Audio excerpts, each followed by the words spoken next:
¿Qué no funcionó en la estrategia que se realizó? Como decía la doctora Mazzetti, hay que ganar tiempo para dotar de mejor infraestructura para poder atender a los peruanos. Pero ¿qué infraestructura se ha tenido? Un aumento de camas, un aumento de respiradores, pero no hay un nuevo hospital. Son, excepto el Seguro Social, que ha sido el Salud el que estaba más preparado tal vez para esta crisis, los hospitales del Ministerio de Salud no están atendiendo casos que no sean de COVID-19. Entonces, ¿cuál es la crisis que se está enfrentando en materia sanitaria el país ya a casi 4 meses de haberse iniciado el estado de emergencia? ¿No? 114 días de que se inició el estado de emergencia, si bien ya no estamos en cuarentena, estamos en este momento todavía en un estado de emergencia sanitaria. Bueno, vamos a conversar con el economista Hernando de Soto, que ha tenido la amabilidad de atendernos esta noche para hablar de economía, de política, de crisis social y esperemos, como es el nombre de este programa, Hackeando la Política, de ver cómo hackeamos, es decir, cómo buscamos soluciones para estos problemas tan complejos que aquejan al Perú. Buenas noches, señor de Soto, muchas gracias por su atención. ¿Qué tal? Buenas noches, gracias por su invitación.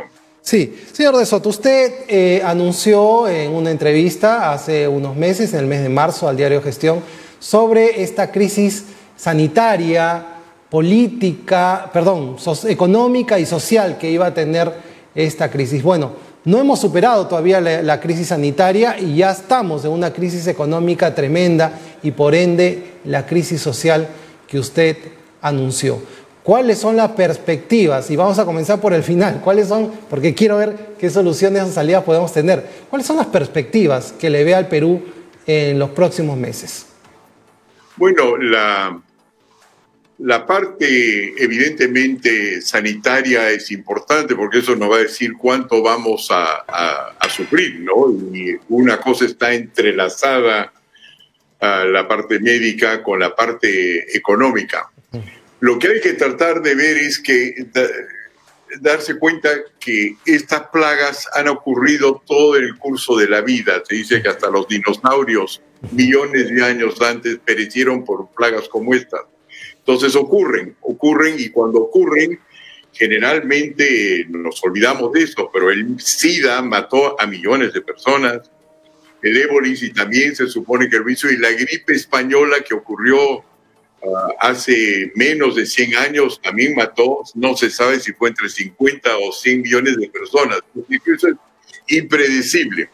Vemos por otro lado que los médicos mismos, entre ellos, ya parecen políticos, porque unos creen que hay que salir a la calle y otros creen lograr algún tipo de inmunidad colectiva y otros creen que no, que más bien hay que cuidarse. Entonces, eso es la primera cosa. Todos somos empíricos en esta materia. Lo que sí es obvio a través de la historia es que cuando ocurren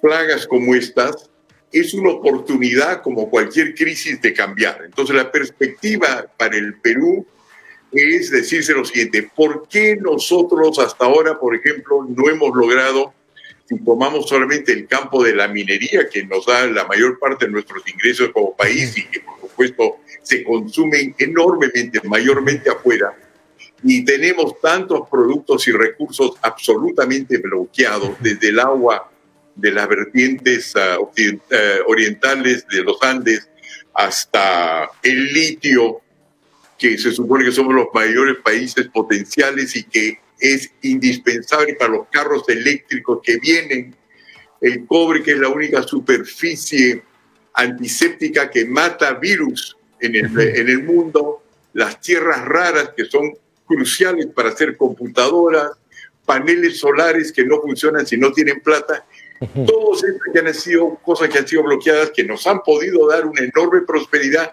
Esta es la oportunidad por la crisis de subsanar todo eso, es decir, de poder ya desbloquear la economía, porque si dejamos solamente la posibilidad de una reactivación, es decir, recuperar lo del pasado en lugar de mirar a futuro, eso no va a ser suficiente. Entonces, la buena cosa es que estamos ahora listos porque el pueblo está listo, los políticos no les queda otra cosa porque van a gastar el dinero rápidamente que de renovar el Perú y realizar nuestro potencial, que es mucho más grande que nuestro pasado. Ahora, señor De Soto, usted acaba de hacer un análisis precisamente sobre la cuarentena. Fue una cuarentena en todos los sentidos, se cerró la actividad económica, se paralizó la economía, no hay inversión y ahora simplemente lo que está movilizando la economía es el gasto público, porque el sector privado efectivamente también está esperando ver que el horizonte sea más claro. ¿Cómo evalúa usted que el gobierno sea el único que esté ejecutando gasto en este momento? ¿Lo aprueba, lo desaprueba o cree que hay que hacerlo de otra manera? Yo creo que hay que hacer las dos cosas. En primer lugar, porque a corto plazo reactivar una economía o activarla para hacer algo nuevo puede tomar tiempo. Entonces es como cualquier crisis, hay que comer parte de los ahorros, pero no hay que comerlos todos porque actualmente se puede lograr una actividad económica sencillamente, por ejemplo, si tomamos el sector informal no requiere mucha inversión. El sector informal emplea gente con poca inversión, entonces si se hubiese dejado salir el sector informal, ya hubiese habido no más riqueza, pero sí más empleo, y con lo cual usted está ya dándole la mano a un 70% de la población. Bueno, en segundo lugar, sí. Entonces eso es la primera cosa. Con lo que se refiere si la cuarentena es buena o no, esta se ha realizado de distintas formas en el mundo. Selectivas, a veces mucho más horizontales, es decir, que no todo el mundo está en cuarentena, solamente algunos, y en muchos otros casos, básicamente se ha dejado en las manos del sector privado, que ellos mismos, utilizando ciertos patrones, se dediquen a ver cuál es la mejor solución. Y tiene usted entonces el resultado siguiente, que en los países donde la lucha contra el coronavirus ha tenido más éxito, ha sido en países como, creo que Taiwán, donde solamente en una población de 6, 7 millones de personas han muerto 2. Hay países como Nueva Zelanda que creo que han muerto solamente 17, no 17.000, 17. Hay lugares como Finlandia que tienen una población que será pues una quinta parte de la nuestra, pero creo que no han muerto más de 20 o 30. Y lo que parece, aunque todavía quedan datos por venir, es que lo que tienen en común todos estos países es que han gobernado con mucha información de la población. En otras palabras, en lugar de cerrarse, digamos, en un consejo de ministros, o si ya estamos hablando de médicos, una junta de médicos, han salido con estetoscopios para preguntarle a la población qué funciona, qué no funciona, y tomar decisiones en base a información de abajo. Entonces, si hay algo que quizás no está funcionando en el Perú, y digo quizás porque todos somos empíricos en la materia, nunca hemos visto esto antes, es que ha habido una falta de consulta popular y falta de instituciones para saber quién necesita qué, y falta de confianza en el pueblo y su capacidad de reaccionar y organizarse. Nadie quiere morir, entonces todo el mundo tiene una solución y no hay manera que gente aislada en un palacio de gobierno o en ministerios dispersos pueda tener esa información sin democráticamente estar informado, y no tenemos, como hemos visto, maneras de recoger información del pueblo. En todo caso, no han ocurrido hasta ahora. Vamos con eso, entonces nos da la oportunidad no solamente de reavivar la economía, sino de darnos cuenta que el sistema político también tiene que ser totalmente subsanado, porque hay una falta tremenda de contacto entre lo que hace el gobierno y la economía real. No comienza con ese gobierno, por supuesto. Así es. Ahora, entrando a este tema que ha sido, creo, gran parte de su investigación, que es el tema de la informalidad, ¿no? Y también la formalidad, porque 80.000 millones de dólares es lo que mueve al año los comerciantes formales, por ejemplo, y no la gran empresa que mueve 14.000 millones de dólares. Esa es información oficial. El problema es por qué la reactivación si era más simple para estos sectores formales, que también trabajan con sectores informales, como usted dice que es el 70%, ahora seguro va a ser un poco más debido al nivel de desempleo que esta crisis genera. ¿Por qué no se hace? ¿Por qué no se convoca? ¿Por qué hay tanta... ¿por qué el gobierno se convierte en una economía cerrada? Valga la analogía. ¿Por qué somos así los peruanos, señor de Soto? No somos así los peruanos. Yo creo que eso ocurre en todas partes del mundo. En primer lugar, le voy a decir por qué creo que se ocurre en todas partes del mundo. No es por volverme generoso con nosotros los peruanos, pero sencillamente que acaba de una voz autorizada, que es el director general de la Organización Internacional de Trabajo, que es la organización internacional más antigua, inclusive mucho más antigua que la OMS de toda la familia de las Naciones Unidas, para anunciar las cifras. Somos 7.500 millones de seres humanos. De esos 7.500 millones, 3.300 millones somos lo que se llama la PEA, es decir, la población económicamente activa. La gente que trae el pan a la mesa, que gana su vida. Y de esos 3.300 millones en el mundo, 2.000 millones son informales, es decir, que nos toca a todos en un grado alto, por ejemplo, India, 90%, en unos niveles mucho más bajos de los países desarrollados, donde también se llama inclusive la economía negra, la economía sumergida, pero relativamente pequeña. Entonces, lo que ocurre en la vida, si uno comienza a recapacitar y a mirar la historia, es que los países que hoy día son los más desarrollados son los países del norte, donde el clima era inhóspito desde el principio. A diferencia pues del Perú, por ejemplo, pues, cuando fue colonizado por europeos, los osos son chiquitos, o sea, no hacen daño un oso anteojero, mientras que son grizzlies, unos enormes en los países del norte. Tenemos perros calatos que son buena gente, ellos tienen lobos. Nosotros tenemos un invierno clemente, ellos tienen un invierno feroz, con lluvias, con hielo. Lo vimos en las películas de cowboy, y todos ellos justamente porque al entrar sufrían.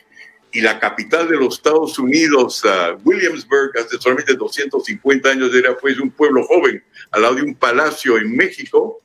Ellos lo que han logrado por estas condiciones, si se quiere, difíciles, es que ya se han organizado para los peores tiempos del mundo, mientras que nosotros que tenemos el oro, los mangos, la fruta, etcétera, no lo hemos hecho.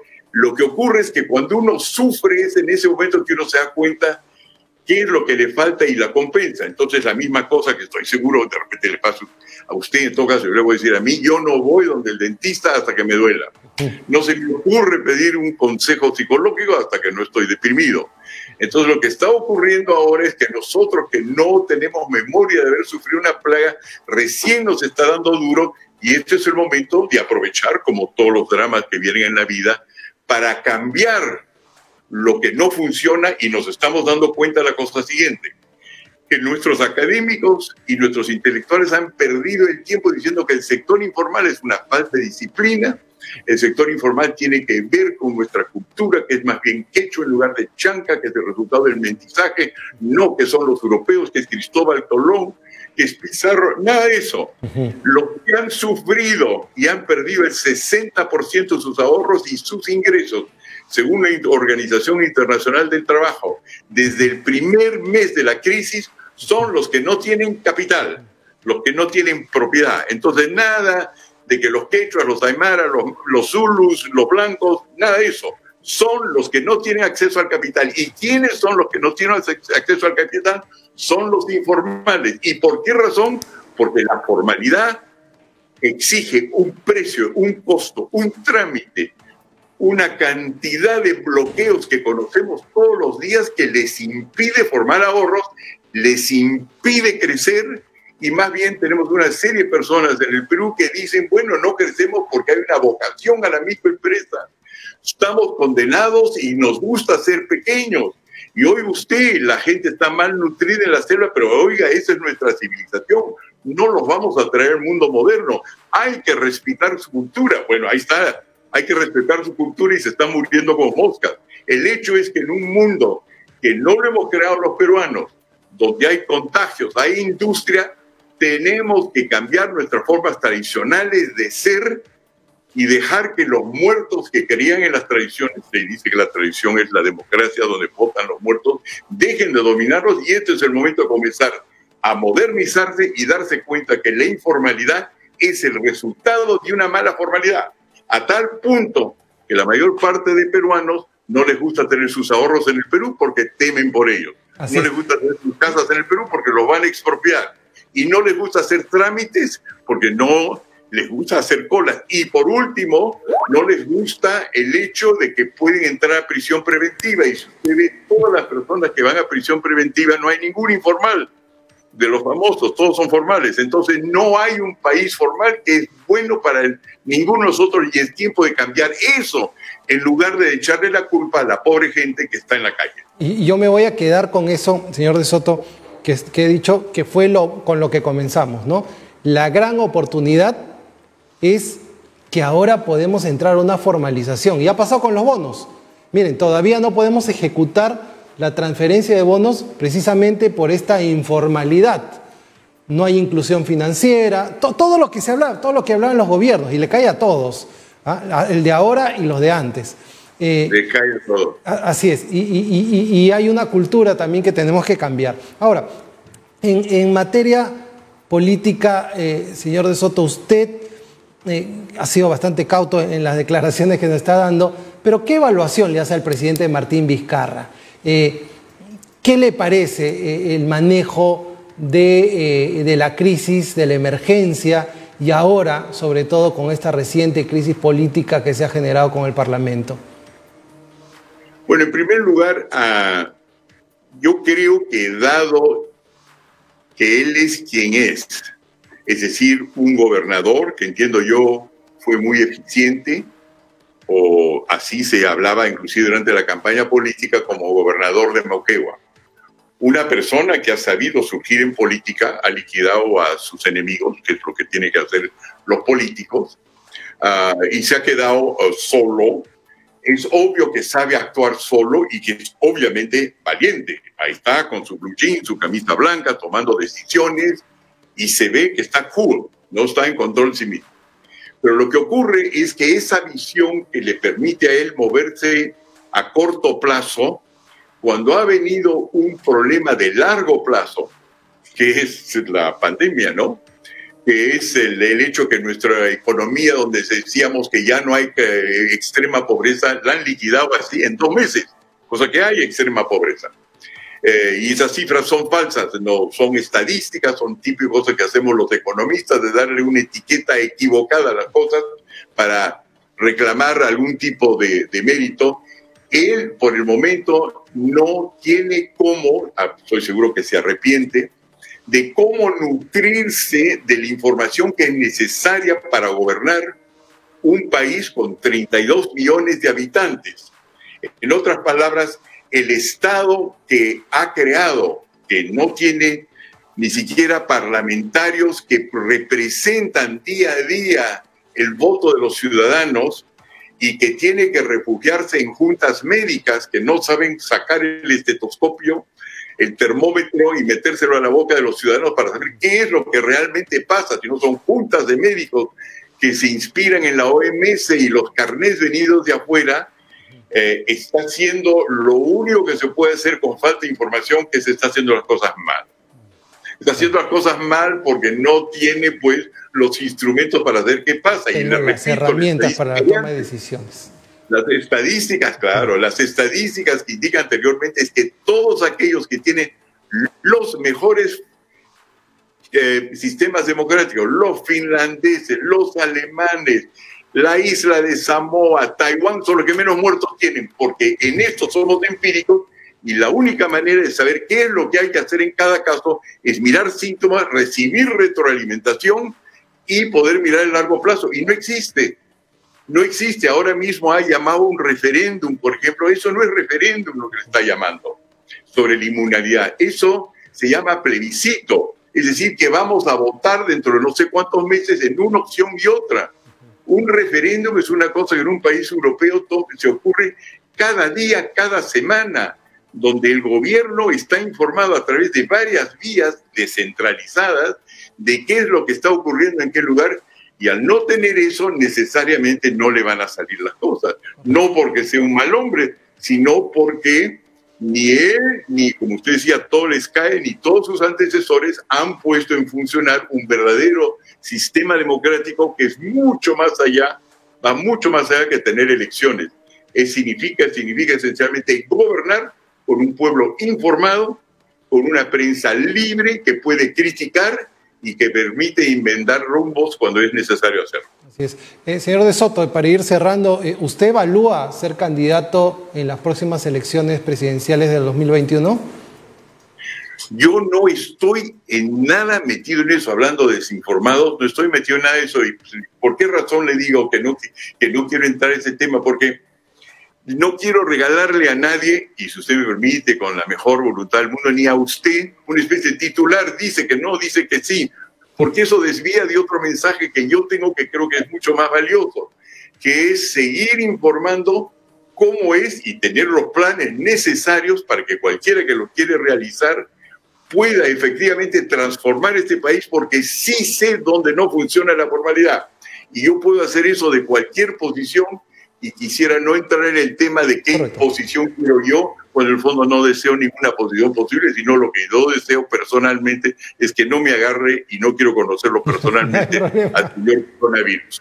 Está muy bien. ¿En cuánto tiempo cree usted que el Perú tendrá una reactivación económica de acuerdo a los niveles en los cuales podemos estar? ¿O eso recién se puede medir a partir de la vacuna? No, yo creo que hay varias personas que yo conozco de muy alta autoridad, médicos que manejan países, ¿no? Lo conozco en el caso de los Estados Unidos, he sido familiarizado por razones que no vienen al caso ahora, que no creen que se va a desarrollar una vacuna. Lo que creen que va a ser es como el SIDA, ahora nadie sabe, ¿no? Pero creen que va a ser como el SIDA, que hasta ahora no hay vacuna, pero sabemos tratarlo tan bien de que nadie se muere de SIDA, ahora se espera tratar y uno puede llevar una vida casi normal, de la misma manera que todos nosotros que después de cierta edad nos enfermamos y nos vamos a morir por una razón u otra, pueden seguir Entonces, a medida que vamos conociendo cómo se tratan las cosas y cada vez mejor, sabemos, por ejemplo, los que están en clínicas privadas, solamente muere yo creo que 3 o 4% los que ya son internados con esas camas con ventiladores, a diferencia de creo que los hospitales públicos, creo que es un 40%. Poco a poco nuestros hospitales irán mejorando y poco a poco iremos mejor. Entonces, lo que es importante darse cuenta en este momento es que nos va a ir mucho mejor, sobre todo porque se van a agotar nuestras reservas, no va a llegar el dinero al sector informal, porque entre otras cosas usted no sabe dónde está viviendo. Si no tiene buen título, ¿cómo va a saber usted a dónde manda el sobre? Entonces, lo que es crucial es no solamente cuidar la salud, sino cuidar la economía, porque la economía es lo que a la larga hace que la gente salga a la calle, lo que deja que los demagogos toman el poder y lo que lleva a la violencia. En otras palabras, la cuestión económica no es para después, hay que verla ahorita y verla en términos no de qué podemos hacer dentro de un Estado que no funciona, sino cómo aprovechamos el momento, como lo han hecho los países europeos durante la Segunda Guerra Mundial, como lo ha hecho China después que ganó sus batallas contra Chiang Kai-shek, como lo ha hecho Corea del Sur cuando se independizó de Japón. ¿Cómo hacemos para aprovechar la crisis para hacer los cambios que casi la totalidad de nosotros sabe en su propio campo qué es lo que hay que hacer? Pregúntele a un médico cómo debe cambiar las cosas, pregúntele a un gran empresario cómo cambiaría las cosas, pregúntele a un ambulante qué necesita él para entrar a un mal, y le van a decir cómo recogemos esa información y aprovechamos para cambiarnos, ya que ahora no hay resistencia al cambio. Correcto. Y para terminar, señor de Soto, porque le agradezco realmente por el tiempo que nos está brindando, no estamos en una isla, ¿no? Hasta las islas están globalizadas en este momento. Entonces, ha habido, según su consideración, un rompimiento del equilibrio económico, político, social en materia global. Si es así, ¿esto cómo se recompone? Y si no es así, ¿cómo va a ser esta nueva normalidad? en la cual vamos a funcionar en nuestras relaciones comerciales internacionales. Yo lo que creo, lo que yo percibo es la cosa siguiente, que lo que se ha roto es la coordinación global. La coordinación global a nivel político. Creo que usted lo estaba anunciando anteriormente, los Estados Unidos sale de la OMS, etc. Lo que sabemos es que en este momento, cuando los europeos están tratando de ver de qué manera enfrentan el coronavirus y la crisis política y la económica, uno ya no escucha hablar de la Comunidad Económica Europea. Lo que escucha usted hablar es qué va a hacer Italia, qué va a hacer Francia, qué va a hacer Inglaterra. Cada uno está por su lado. Entonces, la primera cosa que sabemos hoy día es que si algún momento creíamos que éramos gobernados globalmente a través de sistemas de Naciones Unidas, los pactos de la OTAN, el APEC, eso ya hoy día es un mito. Hoy día el presidente Vizcarra determina el futuro de los peruanos desde Tacna hasta Tumbes, y en los Estados Unidos desde la frontera norte de Canadá hasta la frontera sur de México. El Estado-Nación ha regresado con toda su vigorosidad. Entonces, políticamente, en términos de globalmente coordinarnos mejor, estamos viendo que no hay un poder central. Pero económicamente, sí están funcionando las cosas. El sistema capitalista que nace con fuerza en todo el mundo a partir del 89, cuando se derrumba el comunismo, que permite que podamos comprar vacunas, traer ventiladores, vender hasta en las actuales condiciones nuestra línea de pescado, nuestros minerales afuera, comprar revistas, comprar zapatos, comprar medicinas. Esto sí funciona. En otras palabras, el orden mundial nunca ha sido más capitalista que ahora. Nunca. Y cualquiera que gane en un país como el nuestro elecciones y que dice que va a gobernar en una forma socialista, se va a quedar perfectamente aislado si es que no se da cuenta que su gobierno va a tener que funcionar en un sistema donde lo único que queda son los tratados internacionales, el Tratado de Libre Comercio, el Fondo Monetario Internacional, porque nada del resto está funcionando. Lo político ha retrocedido 30 años y va a entrar el capitalismo con una fuerza tremenda y no sabemos si se va a parecer al capitalismo chino, al americano o una mezcla de ambos. Pero ese mito de que se puede gobernar el mundo a través de un gobierno en Bruselas, en Washington o Beijing, terminó. Correcto. Terminó. Bueno, ha cambiado, entonces hay nuevo orden mundial, es lo que va a haber. Hay un Muchas orden gracias. mundial y creo que lo que usted, su pregunta, si ya dirigían esto, ¿en qué estado se encuentra el Perú? La respuesta es, querido señor, solos. Depende de nosotros. No hay barco, crucero, portaaviones exterior que nos va a salvar. Los peruanos tenemos que levantarnos solos. Miren, los Estados Unidos, en el fondo, a pesar de decir que van a aguantar una agresión china en el mar del sureste, no pueden meter ni gente en un portaaviones porque les da todos coronavirus. Olvídense que cómo será en un avión bombardero y cómo será todavía en un submarino. Estamos solos y eso está bien, porque vas a tener que recuperar confianza en nosotros y dejar de decir yo estudié en Europa y la cosa va a venir de acá. Estamos solos y tenemos que enfrentarnos a nosotros y yo creo que eso es una cosa sana a la larga. Vamos a sufrir, eso sí, en el entretanto. Yo le agradezco muchísimo por la declaración que nos ha dado el día de hoy y lo estaremos molestando varias veces para hablar especialmente de este tema que nos afecta, que es la informalidad, y hay que hacer docencia, hay que generar confianza y sobre todo que sea el gobierno el que le dé la confianza a la gente. Usted lo ha dicho, es bien difícil el poder desarrollar la economía, el poder integrar, si es que ni siquiera sabemos quiénes somos y a quiénes le damos las cosas. Muchísimas gracias, señor De Soto, por participar esta noche. Gracias por su invitación, espero verlo pronto de nuevo. Gracias. Muchas gracias, muy buenas noches. Bueno, ahora nos vamos a un minuto nomás con las noticias que han rondado en el mundo y en el Perú las últimas 24 horas.